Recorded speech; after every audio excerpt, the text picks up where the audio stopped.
guys, and welcome back to my channel. My name is Erica, and today I'm going to be doing my September wrap up. So all these books are contemporary. They all kind of stem from Contemporary-a-thon, which some of them were part of challenges and the majority of them weren't. But some of them I could kind of fit them in a little bit where they need to go, but the majority of these, they weren't a part of Contemporary-a-thon. Also, this was like the month that I read the most books, and it's so funny because last September was the month where I had read the most books as well. So I don't know, it's something about September, I guess, that I read the most. And as well, they were all contemporary books. So I'm going to get right into it because there's quite a bit. I believe I read 12 books for the month of September, which is a really good reading month for me. On average, I read about 4 or 5 books, and yeah, the thing about with contemporary is that they're so easy to read, and all of them except for one was on ebook, and it's just so convenient because I have my phone with me all the time. And yeah, so let's just get right into it. So the first book I read was a part of Contemporary-a-thon, and it was my dark spooky contemporary, or I think it was like that, or maybe a dark, I don't know, it was a dark contemporary, and I went with the classic A Telltale Heart.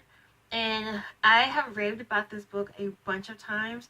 And the thing about it is, this one I tried to get as just a regular ebook format.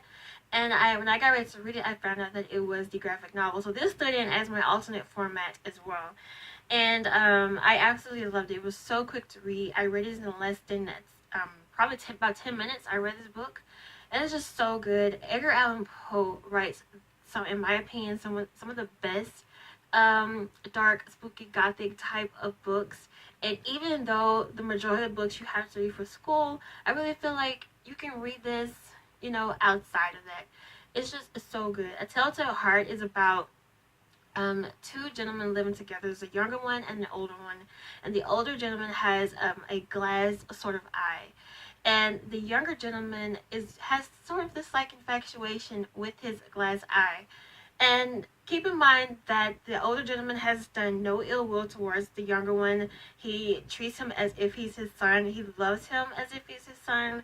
And it's just so much hospitality towards him that you're going to kind of think that, okay, so why are you doing this? You know, obviously it's something psychologically wrong with the younger one.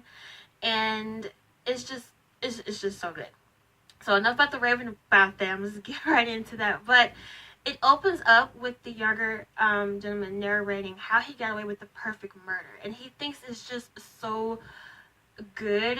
He talks to you as if you're sitting down for dinner, and he just like, hey, let me tell you about this time I got away with the perfect murder. And he just invites you into this story about how just this infatuation with his eye. He also thinks that the eye is out to get him as well, and it's crazy. It's so crazy, and it's such a psychological thriller within this. And I really feel like if you love psychological thrillers, you would really like this story. It's so good. I highly recommend this. If you have not really read Edgar Allan Poe outside of school, or you want to try to get into him, I recommend A Telltale Heart.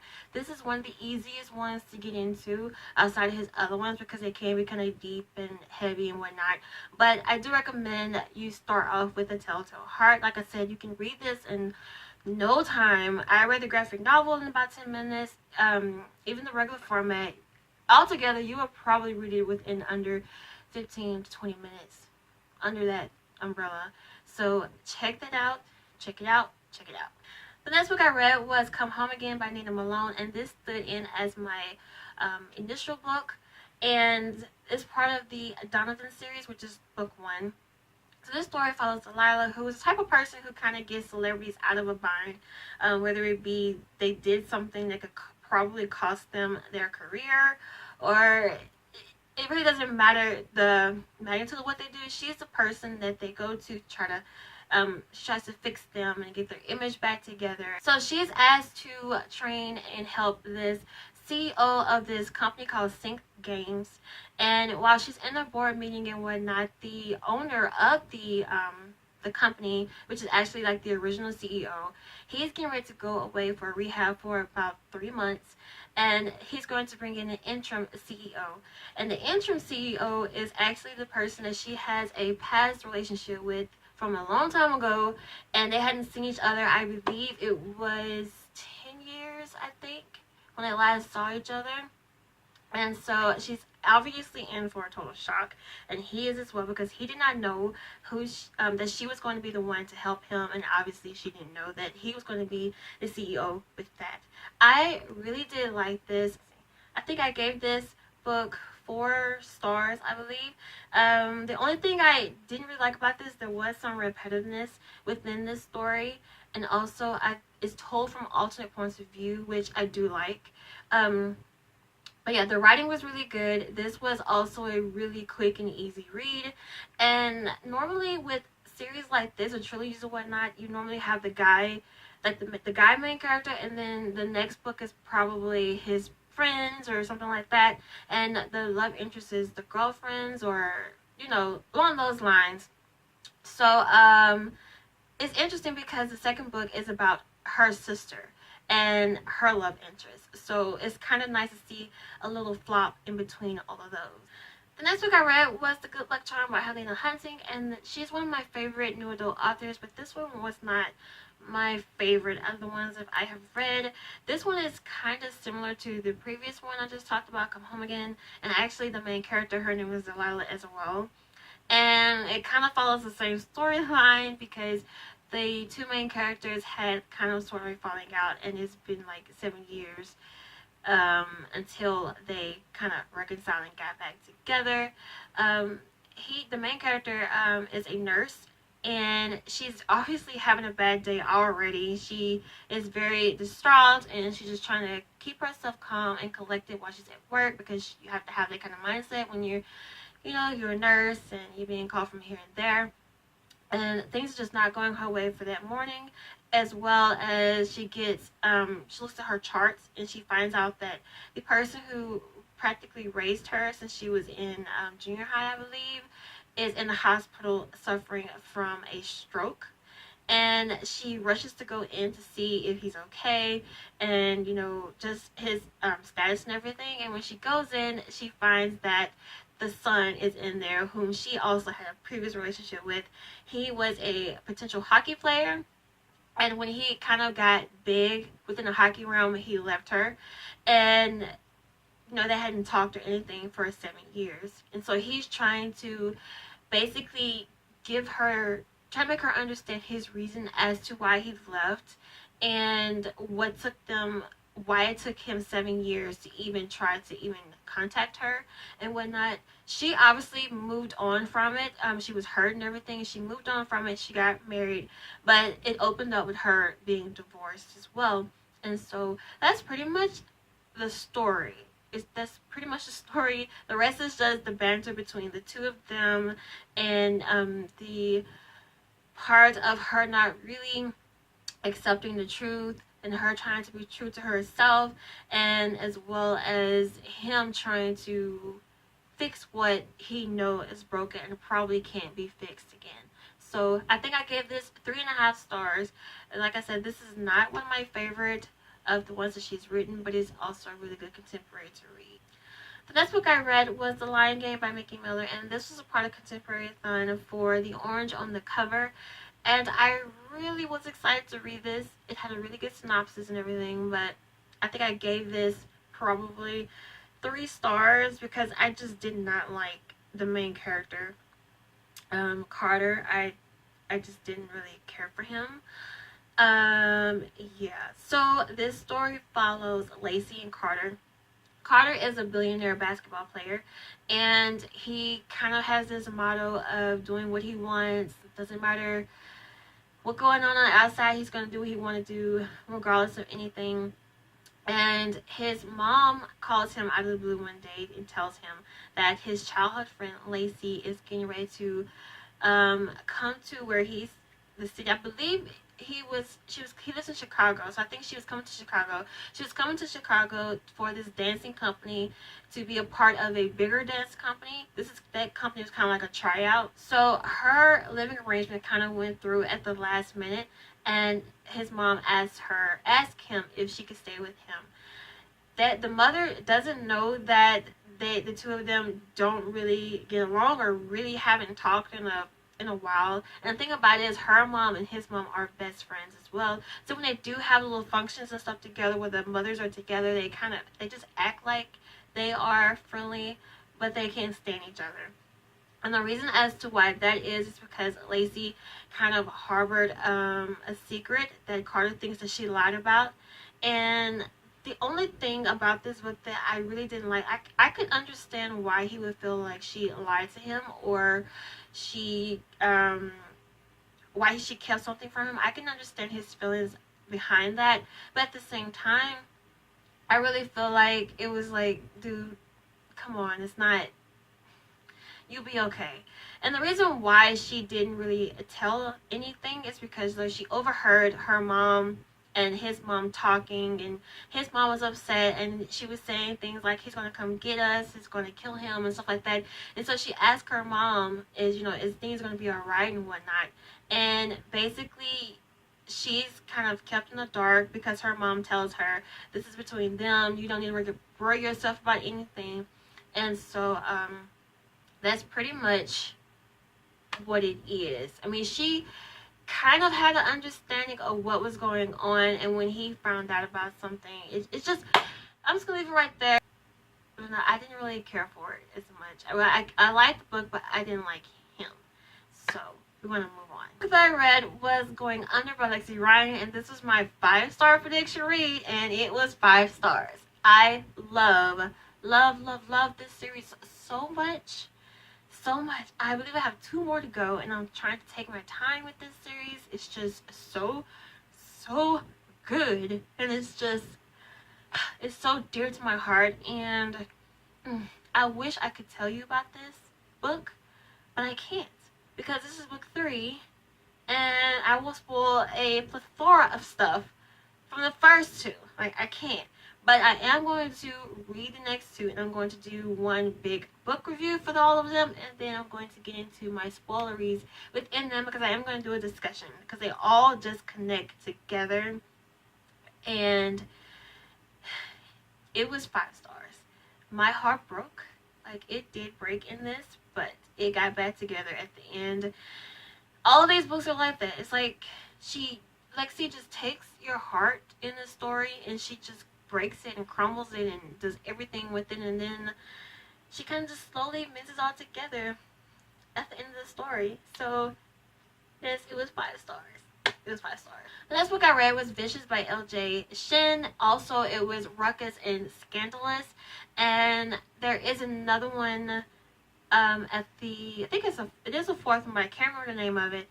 But these are 3 of best friends story. And they're also like the alpha males, and especially Vicious. He's the first one. Out of all of them that I read, Vicious is probably the best one of all of them. These types of stories are where they're enemies to lovers, which I do like. But he takes these characters takes enemies to, like, oh my god, like doing whatever I can to destroy your life type of enemy. Like, Vicious, he did something that me personally, if I'm interested in someone and he did what he did to our main character, Emilia, I would probably not be with him, because he caused me to basically make a decision, a hasty decision, because of his selfishness. But being put in a position to where I really have no choice, no, we won't get together. It's just how it is. I can't really tell you a lot about these stories because Vicious, there's so much going on, so many secrets, stuff like that, and it opens up like that, so I can't really tell you about it. Especially like with Ruckus and Scandal. I don't want to spoil it, but they were really good. I did give them 4 stars. These type of books, I really feel like the reader will it depends on the writing and how their stories are written, because these are not the healthiest of relationships. I'll put that out there. The alpha male thingy, they're not the healthiest, but I really feel like these were kind of written good. So that's like the only exception with this, is the writing was really good, and she is a really, really good writer. That's like the only way that, well, reason why I kept on going with it, because they were written really well and whatnot, and they each kind of had like the same backdrop background story as well. They're like the tough boys, they chase their demons type of guys and all this type of stuff, but they were good. I think I gave these 4 stars. The next book I read was The Pure and the Puppet by B.B. Reed. How did I get weird out of read? I don't know.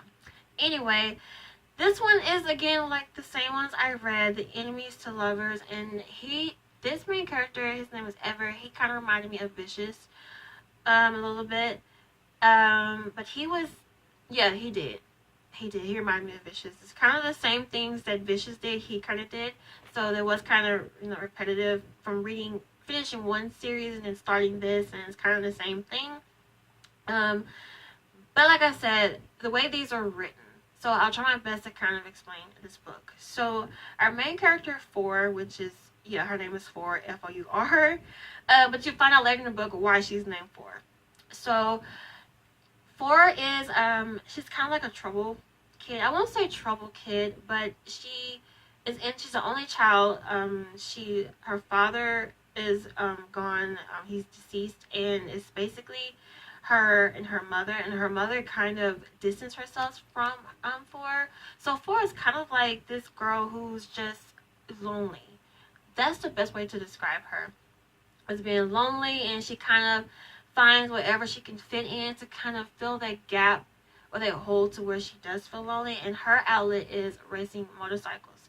And to the point where she kind of got like this little under the table job working at a motorcycle repair shop and whatnot, and at night she races them. She gets in this race, and she realized that her opponent is part of a gang, and basically he flashed his gun, and that was her warning as to let him win the race. Obviously she didn't do that. Something happens, she crashes the bike, and the opponent finds her where she crashes it, and he threatens to shoot her, kill her. And by that point, some people rush in and they save her and whatnot, and she wakes up in the hospital. And her mom tells her that they're going to uproot their life there and move in with her boyfriend. Her mom's boyfriend, has a son named Ever. Forever. So cheesy. Okay. Have a son named Ever, and he is like he's like filled with so much hatred and so much of himself, to the point where I really didn't see what she found so interesting in him. Like I said, this is kind of the writing and how it's written, and he did use that to mask how he really did feel about her, but he did everything in his power to kind of drive her away.